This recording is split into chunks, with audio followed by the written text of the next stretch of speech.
बारिश से भीगी, ठंडी और अंधेरी रात, कहीं दूर बिजली चमकती है और उसी रोशनी में एक किशोरी टोमोको अपने कमरे में बैठी कांप रही है। वो अपनी सहेली से कह रही है, तुम्हें पता है, मैंने एक टेप देखा है। और फिर फोन आया। उसने कहा 7 दिन। उसकी आवाज में डर है, लेकिन सहेली हंस देती है। तभी घर में अजीब सी ठंड भर जाती है। बल्ब हल्का सा टिमटिमाता है और अगले ही पल टोमोको की चीख गूंजती है। सुबह उसका शव मिलता है, आंखें पूरी खुली, चेहरा डर से विकृत और शरीर ऐसे मरोड़ा हुआ मानो मौत ने उसे घसीट कर ले लिया हो। उसकी मौसी, पत्रकार रेको आसाकावा, इस रहस्य की जांच शुरू करती है। वो रिसॉर्ट जाती है जहां टोमोको गई थी और वहां एक पुराना वीडियो टेप पाती है। अकेले कमरे में बैठकर जब वो इसे देखती है, टीवी की स्क्रीन पर अजीब और डरावने दृश्य चलने लगते हैं। धुंधला आकाश, समुद्र के किनारे खड़े लोग, एक नकाबपोश महिला, पानी में डूबा एक शव, एक बड़ी आंख और अंत में एक कुआं।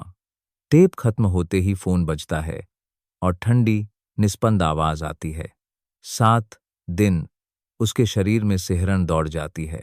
डर के बावजूद रेको अपने पूर्व पति रयूजी ताकायामा को यह टेप दिखाती है ताकि वो इस रहस्य को सुलझाने में मदद कर सके।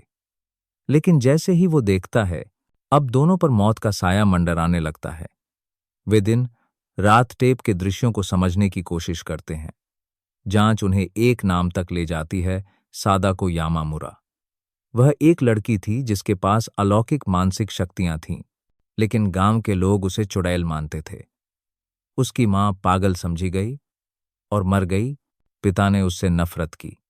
एक दिन उसके सौतेले पिता ने उसे पकड़कर कुएं में धकेल दिया, ऊपर से ढक्कन बंद कर दिया।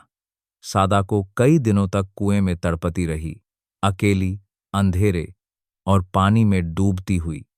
और मरने से पहले उसका क्रोध, उसका दर्द और उसकी नफरत किसी अलौकिक तरीके से उस टेप में कैद हो गया। रेको और रयूजी समय रहते कुएं का पता लगाते हैं और वहां से सादाको का शव निकालते हैं। उन्हें लगता है कि आत्मा को शांति मिल जाएगी और शाप खत्म हो जाएगा।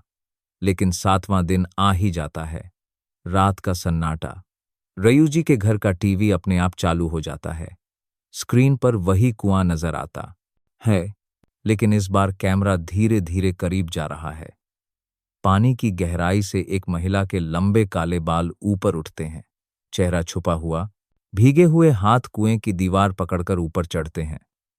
वह कैमरे के बिल्कुल सामने आती है और फिर स्क्रीन से बाहर रेंगने लगती है। टीवी से बाहर गीले पैरों के निशान फर्श पर पड़ते हैं। हवा में सड़ी, गली गंध भर जाती है। रयूजी पीछे हटता है, आंखें फैलाकर देखता है। उसके चेहरे पर अब भी लंबे बाल लटके हैं और जब बाल हटते हैं तो चेहरा सड़ा हुआ, आंखें सफेद और होंठ नीले।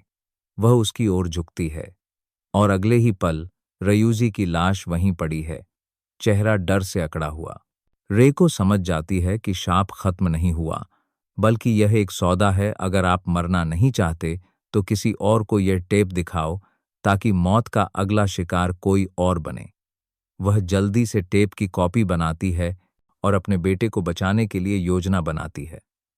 लेकिन सवाल वहीं रह जाता है, अगला कौन? और टीवी के अंदर कुएं की गहराई में सादाको इंतजार कर रही है।